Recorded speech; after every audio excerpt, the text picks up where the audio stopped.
Thanks, Aidan, and welcome everybody. So this evening I'm just going to go through games versus fitness drills and when to use them within your training sessions. And we're going to concentrate then on the child, youth and adult age groups.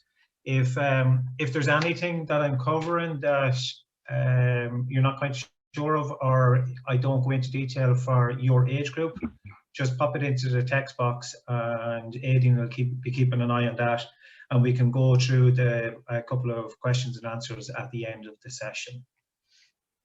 So just me.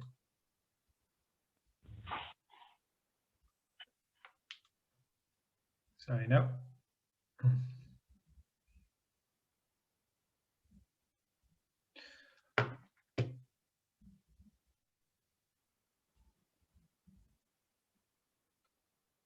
Sorry, everybody, the screen isn't putting on for me.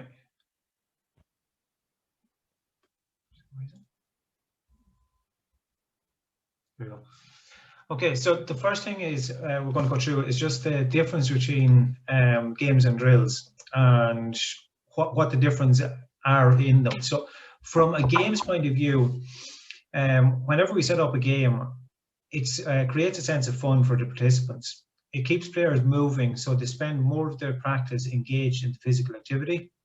It incorporates a variety of components of fitness. So when we set up a drill, it usually isolates a component of fitness or a part of fitness that we want to concentrate on, whereas a game there's an awful lot of the components being brought into it. It allows creative play within the practice and allows for versatility. It fosters a positive learning environment for the players. But on a negative point of view, if we're trying to concentrate on a component or a certain technique within a game, it's harder to monitor from a coach's point of view. So it's harder to spot and fix if you put players into a game. And we'll go through that when we go through the movement skills especially. And also within a game, so if we're doing fitness games, you have to recognize that the skill levels or the skill will suffer because we're working on the fitness, and that's fine.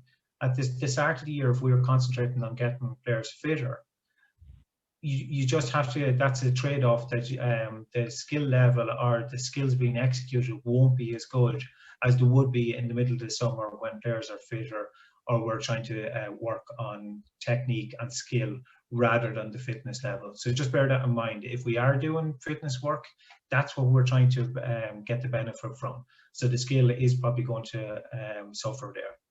So from a drills point of view, they're rigid and they're coach driven. So usually drills are driven by a coach. So the coach sets up the cones or coach sets up the activity and the coach instructs the players what to do. Whereas in the game, the coach gives the rules, but the players are free to move and free to execute the skills within the game.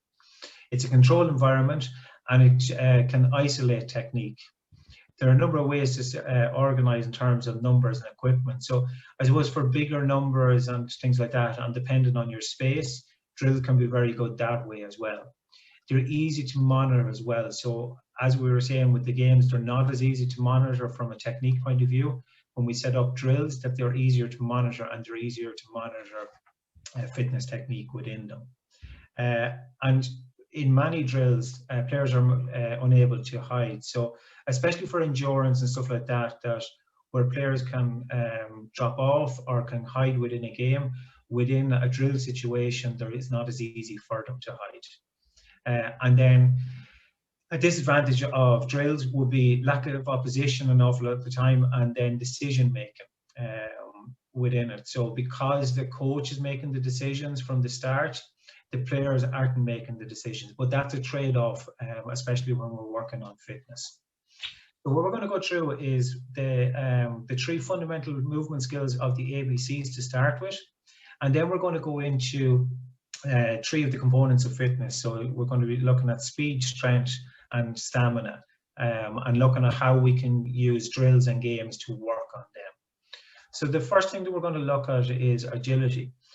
Agility is the ability of the body to move in different directions. So forwards, backwards, side to side, and to turn quickly. So if we're going in one direction, that we can change direction quickly. So if we look on the left-hand side of the slide, we have a slalom run. And on the right-hand side, we have a tag game. So they're two kind of setups of a drill and a game. So the drill, as you can see, is quite rigid. It's laid out, and we would have to instruct the players what to do within that.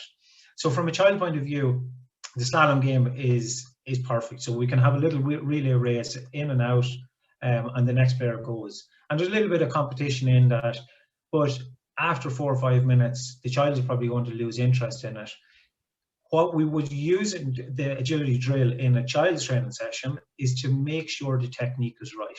So if we're dealing with children, the technique that can let them down from agility point of view is crossing of feet, clicking of heels, pushing off the wrong foot when they're pushing left or right. So if I'm going to push right, go to the right hand side, I should be pushing off my left foot. So we sometimes can see children pushing off the right foot or crossing over feet to push off. So in the slalom drill or in a little drill like that, I can spot and fix a child's technique, come over, help them, and then fix that technique or encourage them to fix it over a number of weeks. And at that stage, they're going to be better able to perform the skills of the game. On the right-hand side, we have a game of tag. So basically, whoever's on tags somebody, and then they move off. So that's a basic game, a drill and a game for a child's point of view. From a youth point of view, there's two things. From a drill's point of view, a Merz square is very good. So a Merz square would be setting up 4 cones, maybe 5 meters squared. The 4 cones are different colors. So we could have red, blue, yellow, and green. And we have the same setup with 2 players. So one player is facing the other player, and the coach is calling the colors of the square. So now, although it's coach driven, it's not as predictable from the player's point of view. So they're reacting to that outside stimulus. Now, to make that even more game related, if we could hold up the colors, they're reacting to a visual. So all our reactions within a game are to the visual of a ball coming towards us. So the sounds aren't, so we use an awful lot of sounds within our training session of calls or whistles and stuff like that. But if we can get players used to reaction to visuals of when the white cone comes up, you have to run to that white cone, and that they have the competition between the two of them. So within a session, you could have lots of different squares set up and that competition going on. So that's something you could do with your youths. And then from a games point of view, you can play tag camogie. So tag camogie is as simple as having the bib tucked into the short or skirt, and that a player has to tag the person in possession of the slater. So it's bringing that, it's the next level up from the game of tag in the schoolyard to bringing it more games related. And really anything that's tight and has small numbers, or like 4v4, 5v5 at youth level, is going to put them into situations where they're turning, twisting, and avoiding other players. From a drill point of view, then from adults, the best setup and the most variety you can get is to use the capital letters of the alphabet. So if you have a capital A and you mark out squares that way, or capital M or capital T, they're all runs that you can use with your players. So all the time think of your capital letters within the alphabet and how you can set them out in a cone situation to make players turn, twist and move in different directions. But when we get to adult level, once the base is there, once the technique is there, and we've got technique into it, we should be putting them into games as quickly as possible, because they'll benefit from it more and their technique should be done. So we're using the drills up along where we need to fix technique. So if we have crossing of feet, or we have players that are turning only on their right hand side and not on their left hand side, or vice versa, that's where we use the drills to spot, fix and improve their technique, and then put them into their games as quickly as possible. And there's just a player using agility within a match situation. The next thing we have is balance. So balance drills and balance games. So balance from the point of view of sport is being able to maintain stability. So when something external comes on me, and in a game, external is another player coming into contact with another player, or being able to perform the skills of the game. So when you go up to catch a ball and you land, you're on one foot. When you go into a tackle and sidestep a player, a lot of your weight on one foot, and you're in a position where you're unbalanced. Where you're striking a ball and you're on the back foot, a lot of your weight is on one foot. So there's situations within a game where you're unbalanced. So we have to replicate that and put that into our training sessions. So within our sessions, we have to put in something that's putting our players unbalanced. So from a child's point of view, a drill for a child would be the likes of leapfrog. It gets them jumping over land and stuff like that. The best activity you could do with children to make them unbalanced is to do tumbles. So any kind of tumbling within a session makes the children unbalanced, and the more they're unbalanced and they have to get up and reorientate themselves and go back down and stuff like that, that makes sure that their center of balance and their balance is being improved. And then any kind of bumping into each other and stuff like that. So when you're down on the pitch and you're playing the games and children are bumping into each other and falling over, that's not a bad thing. That's a good thing. That's because that's replicating the game. The game is a contact sport. So if two girls run into each other and bump into each other and fall down, up they get and off they go again. So the best balance games from, and this is from a child's point of view, but Stuck in the Mud is the best game you could be playing. So creating different situations where the child is unbalanced. So a couple of players are on as chasers. When you're caught, you have to do whatever the action is. So Superman is a great one, where you get the players to go with their two hands out in front and their leg behind them and they're on one foot. Or aeroplanes, or the toilets game, where they have to go down into a squat position. Somebody sits on their knee and flush the toilet. And all of them games are fun, but they're putting the players into unbalanced situations, and they don't realize they're working on balance. All they think is that this is great crack. From a youth point of view, putting in contact into it is great. So if you want, from a drills point of view, if there's tackle bags within this club, use the tackle bags. Just make sure that you know how to use the tackle bags and the players aren't going into a situation where they're hurting themselves. But there's an external force coming on them. They're hitting the tackle bag and they have to maintain their stability. So that's all good. So if at the start of the year you say, right, I need you to work on a little bit of balance, we're not trying that big full force tackle. But what we're looking for there is that the player is hitting something and they're keeping themselves up, right? And youth players love that little bit of contact and stuff like that. And then any kind of condition games for balance. So the likes of, we have a 4v4 game there. Touchdown Camogie is setting up an end zone and striking into it, and the player has to catch it. And there's that jostling within the player or within the zones. And at this stage, you should be bringing in some kind of exercises into it as well. So the likes of your squats, lunges, Superman's one-legged exercises. So even jumping and landing on one foot at an adult level is going to always help your balance. Okay, and there's a perfect example of balance being performed in a game. So, and that's what we want to replicate within our training sessions. So coordination. Coordination drills is anything that involves two body parts moving at the same time. So hurdles, ladders, stuff like that are great from a drills point of view of working on coordination. So with a child, using the ladders is great because they're a novelty to a child and they get to run through it. And once we're getting the arms and legs going at the same time, that's brilliant and that's perfect. Little coordination games, the likes of cups and saucers. So using your cones. So if the cone is faced up like that, it's a cup, and if it's faced down like that, it's a saucer. Okay, and inside the square of maybe 20 by 20, the players have to turn over. So one team is turning to the cups and one team is turning to the saucers. So there's a coordination activity.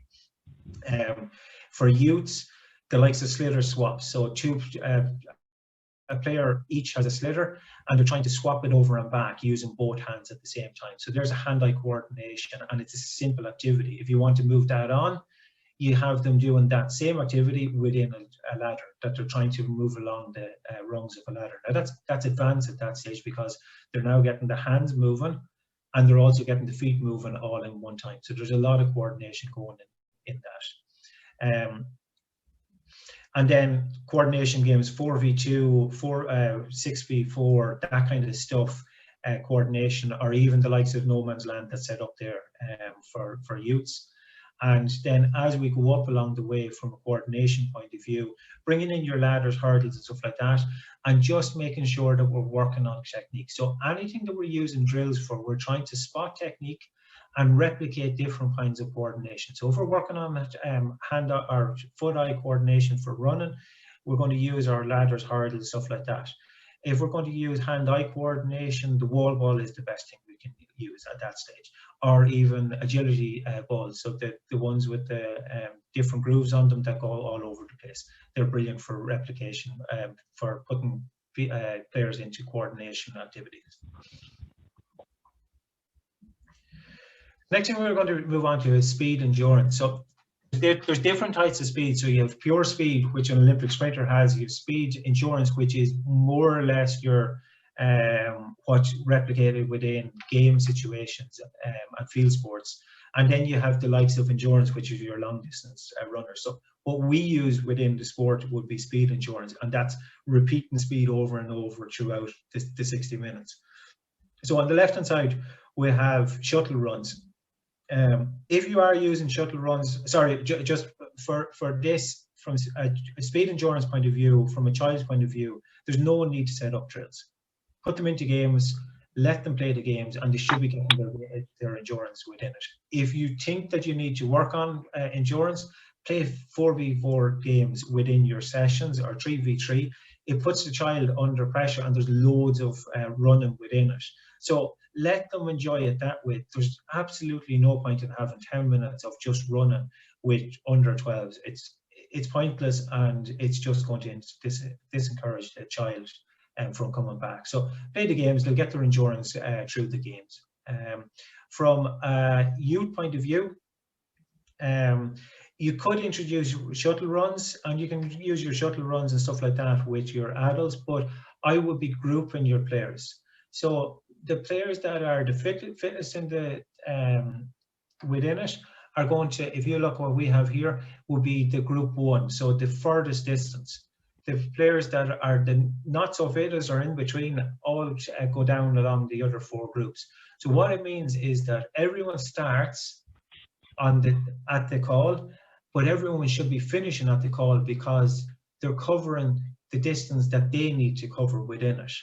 And you can work that over a couple of weeks. So at the end of this, I'll send out, there's a little bit on mass running, and it'll give you a little bit more. So we just don't have time to go into that tonight, but it's probably the best way if you're going to bring this in. From an endurance point of view, at late youth level and into adult level, you do have to have some kind of base with your players before you can put them into speed endurance games. So if you're training your players and you're starting at the year and just going to use endurance games, it'll take them longer to get their endurance up to a spot where they're match fit than if you top up their speed endurance using drill activities that you can measure over maybe the first 4 to 6 weeks. So, and that's the research is showing that just for the first 4 to 6 weeks that we're getting players to a situation where they have petrol in the tank for the rest of the year. And then after that, introducing the speed endurance games. So now that's kind of late teenage years into adulthood. At early teenage years, under 14s, under 16s, your games are perfect, and they'll benefit loads from them because they're probably playing loads of games anyway, so they're going to get that fitness from the games that they're playing. So just from endurance point of view, the mass runs are great, and then using condition games. So think of what if you're putting a game into it, the likes of a great game is putting an 80 meter pitch, and we have a solo game. So you have to beat your player, but to score, all your team has to be in one half of the pitch. So it's constantly moving up and down the pitch, but everybody on the pitch has to move into that half of the pitch before you can shoot for a score. So now you can see how you're putting pressure on the players to be moving all the time. We could play that game for maybe 5 minutes straight, give a minute or a break, and then go back into it for another 5 minutes. So it's that stuff that we'll be doing in January, February, March to get the endurance up and the legs going. I know I'm nearly coming to the time here. So the next thing we have is our strength. So I don't have, this one's a little bit different, that we have drill strength and pitch-based strength. So we don't have game strength here, because anything we're doing when we're coming into strength, it shouldn't really be putting into a game situation, even though strength will be coming in all the time, that you'll be getting strength from tackling players and stuff like that. So on the left-hand side, we have a player in a gym. So, and gyms have their place. The disadvantage of gyms is on a night like it is tonight, if you don't have a gym and you're trying to do strength training, you're not going to be able to do that kind of stuff on the pitch.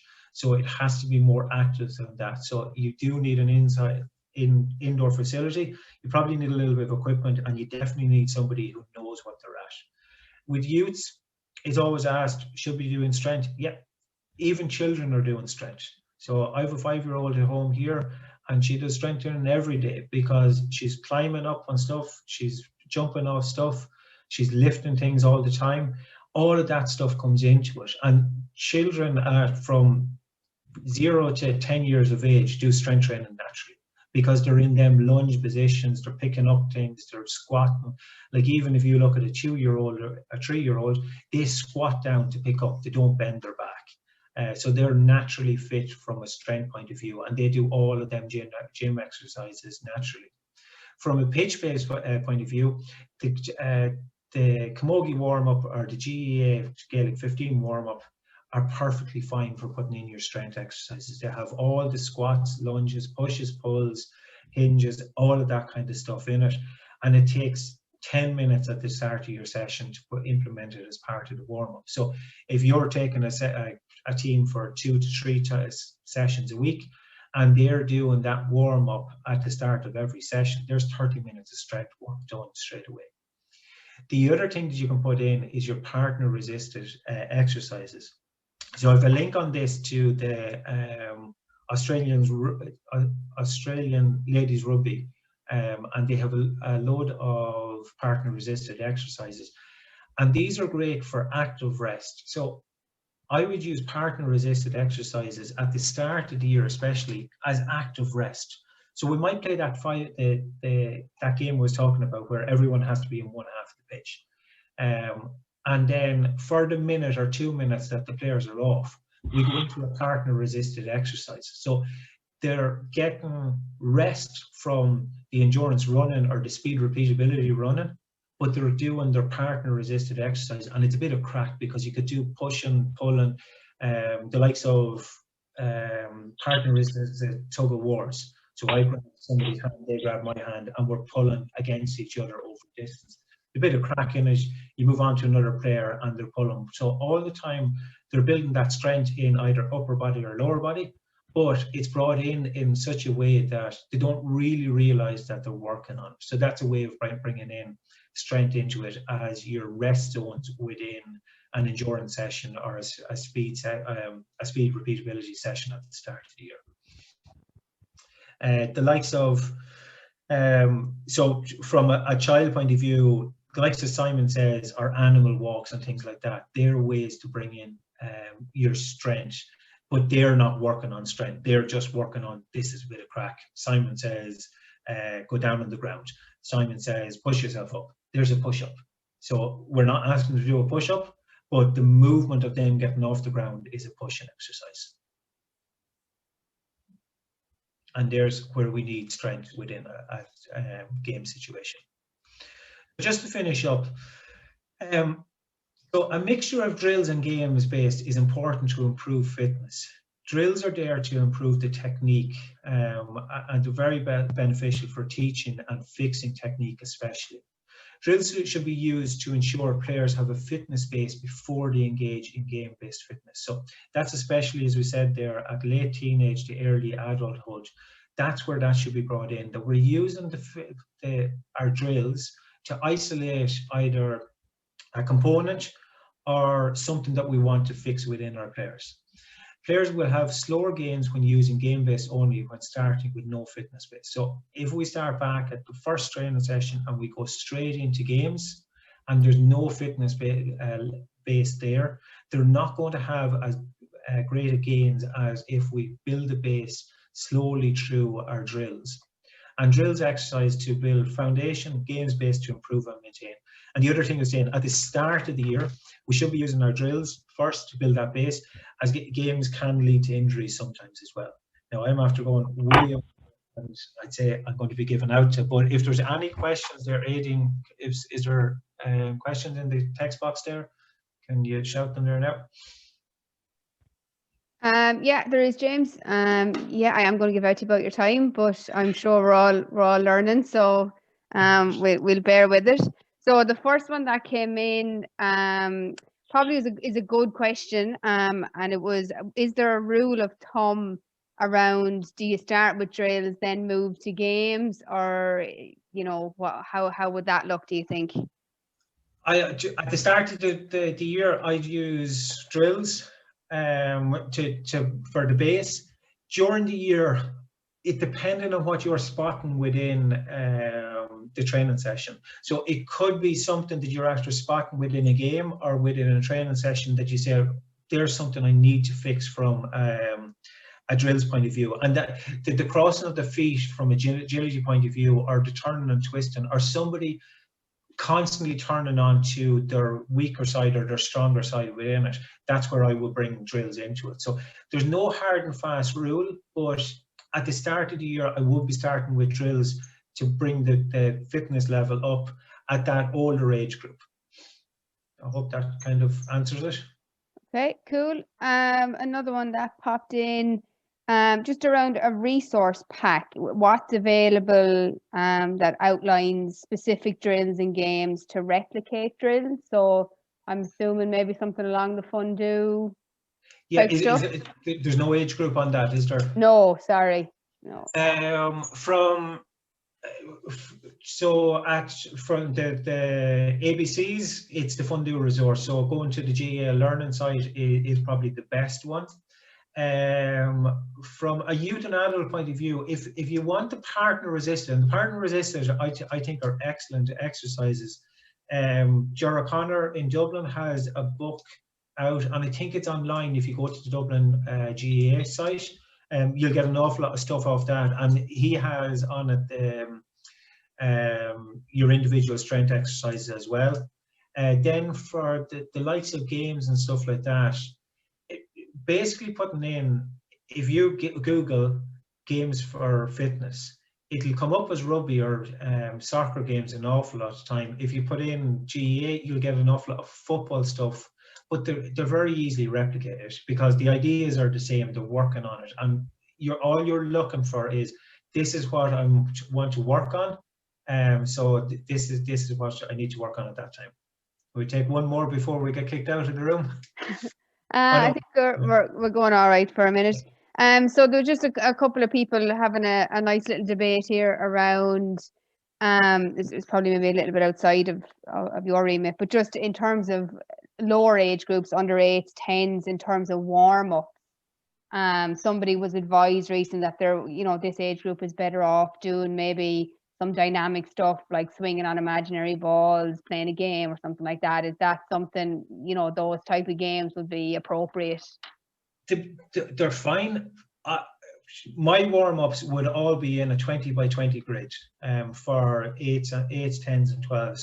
I worked in primary schools for 10 years and I found them the best for every ability, because I'm playing your chasing game. So if I have 30 within it, there's always 4 chasers on. And we have different forms of stuck in the mud. So the first one could be that when you're caught, you have to go down into a bridge situation. So you're putting your hands and your feet on the ground, and somebody has to crawl underneath you to free you. The next one could be that we're hands up in the air and somebody has to give you a high five. The next one could be that I'm doing a quad stretch, but they're standing on one foot. They're not doing a quad stretch. So we're putting all of them dynamic movements into it, and they're getting loads of that. So they're getting 7 or 8 minutes of that.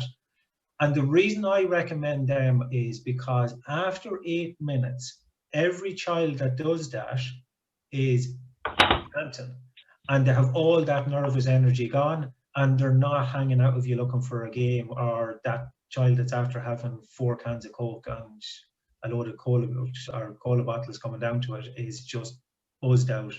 They have calmed down at that situation. So I don't think anything structured is needed at 8, 10s and 12s. Your little chasing squares and stuff like that are brilliant. And it gets that nervous energy out of them. I don't know why I'm saying nervous energy out of them. Okay. There's a good question here, James. Hopefully we'll get to fit it in. So in terms of, we're talking 14, 16 minors now at the minute. So to build speed training and technique development into, so you have about 75 minutes of a session, let's say, and given obviously, Stuart attested to the requirement for rest in that particular type of training. Yeah. Do you think there's a specific time that would be good to do that type of exercise? And then what activity would you do after that speed training to, so you're maximizing your session basically? Okay. Now I'm talking speed. When I say speed training, it's speed training for Gaelic games. So speed training for Gaelic games is an awful lot different than speed training for a sprinter. So a sprinter has to work on their technique because they change their technique of their arm. That's worth 0.2 of a second, and that's massive. Whereas we're not going into that kind of detail because we just don't have time. And the rest period within to do proper speed, like pure speed training, is just not there for it. Within a session, I do it at the start.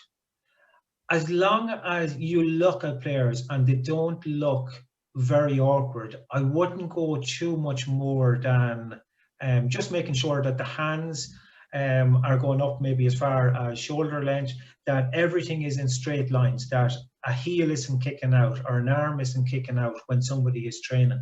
That's about as much as you can do. You can use your ladders and hurdles for technique because the coordination will be there and you'll be able to see the straight lines within it.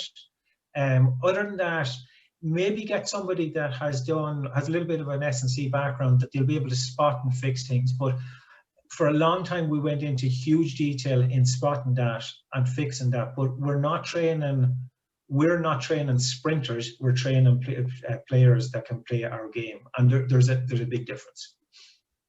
I hope that's a kind of an answer, but it mightn't be just what we wanted there. Cool. Right, we have 1 minute left, so everyone should have got a notification left. So there's a couple of people have asked James about mixing different abilities, so especially at under 8s and 10s. Do you try to mix and match the group as they arrive, or are you trying as best you can to maybe match same skills, same abilities together? If you're doing it, do it in such a way that it's not noticeable. So it can be, if you're there, oh, Eddie, you come over into this group. If you go that way, children are not silly. They'll cop that. But as much as you can, it is easier for you as a coach, and it's more beneficial for a child. So if the best player is against a very new player, that's not really going to benefit either of them. So a little bit of streaming, but you have to be very careful.